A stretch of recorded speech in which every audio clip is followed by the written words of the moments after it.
Okay, यो हाम्रो second video हो। यसमा चाहिँ हामीहरूले अब लेसन 1 स्टार्ट गर्न गइरहेको छौँ र जाभाको बारेमा केही कुरा म भन्न गइरहेको छु है। यो जाभा चाहिँ हाम्रो सन माइक्रो सिस्टम भन्ने ल्याबमा अथवा अर्गनाइजेसनमा चाहिँ डेभलप गरिएको 1991मा। र अभियसली यो चाहिँ के हो भन्दा अब्जेक्ट ओरिएन्टेड हो। अब्जेक्ट ओरिएन्टेड भनेको क्लासको बेसिसमा चाहिँ प्रोग्राम लेखिन्छ र त्यही क्लासबाट अब्जेक्टहरू बनाउने गरिन्छ। त्यस्तो टाइपको प्रोग्रामिङ हो यो।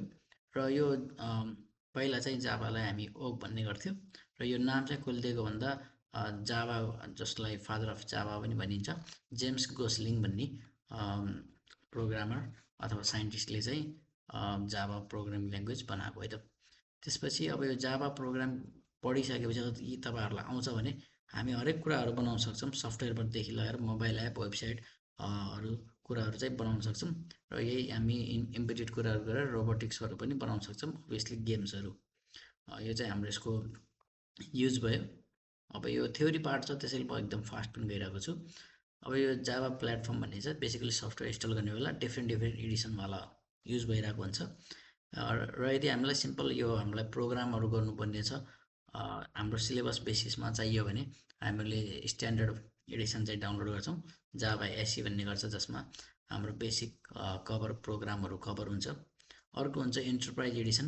अब बिग एप्लिकेसन्सहरू बनाउनु पऱ्यो, सर्भलेटहरू युज गर्नु पऱ्यो भने इन्टरप्राइज एडिसन युज गर्ने, र सिम्पल मोबाइल एप्लिकेसनको लागि युज गर्नु पऱ्यो भने माइक्रो एडिसन। र जाभा एफएक्स चाहिँ हाम्रो जियुआई बेसिस केही इन्टरफेसहरू बनाउनु पऱ्यो भने युज गर्ने गरिन्छ है त। सो यो बेसिकली प्लेटफर्मको डिफ्रेन्ट डिफ्रेन्ट सफ्टवेयरको एडिसन मात्र हो, जसको बारेमा मैले ब्रिफमा भनेँ। र यो सिम्पल जाभामा यो कुराले गर्दा चाहिँ जाभा अलि रोबस्ट मानिन्छ, भनौँ न जाभा प्रोग्रामिङ चाहिँ फिचर्स टाइपको। र जाभा प्रोग्राम एकदम सिम्पल छ। यदि तपाईँहरूलाई C language, C plus plus language आउँछ भने जाभा पनि सजिलै लाग्छ। अब्जेक्ट ओरिएन्टेड भनिहाल्यौँ हामीले। त्यस्तै अब्जेक्ट ओरिएन्टेड भन्ने त यसको मेन फिचर्सहरू इन्क्याप्सुलेसन, इन्हेरिटेन्स, पोलिमोर्फिजमहरू आउने कुरा भइहाल्यो। र यो पछि सिलेबसमा पनि छ, म डिटेलमा पढाउला। त्यसपछि हाम्रो कुरा आउँछ रोबस्ट। रोबस्टमा चाहिँ यो सी ल्याङ्ग्वेजभन्दा अलिक बेटर नै हुन्छ, किनकि यसमा एक्सेप्सन ह्यान्डलिङहरू हुन्छ र सी ल्याङ्ग्वेज जस्तो पोइन्टर्सहरू पनि हुँदैन।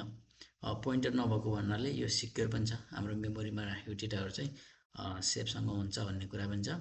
र पोर्टेबल, यो मेसिन डिपेन्डेन्ट हुँदैन, इन्डिपेन्डेन्ट हुन्छ, जुनैमा पनि चलाउन सकिन्छ है त। Next, compile and interpreted. Basically यसलाई कम्पाइल गरेपछि बाइट कोडमा आउँछ।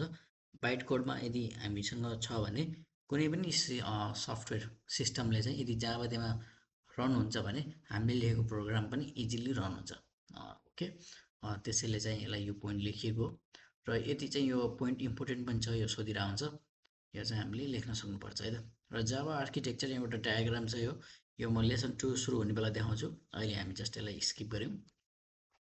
र नेक्स्ट भिडियोमा चाहिँ यो जाभाको हामी सिम्पल प्रोग्राम गर्छौँ र यो प्रोग्राममा के कुराहरू हुन्छ म त्यो बुझाउँछु, र केही प्रोग्राम पनि अगाडि बढ्छ है त हाम्रो। Thank you.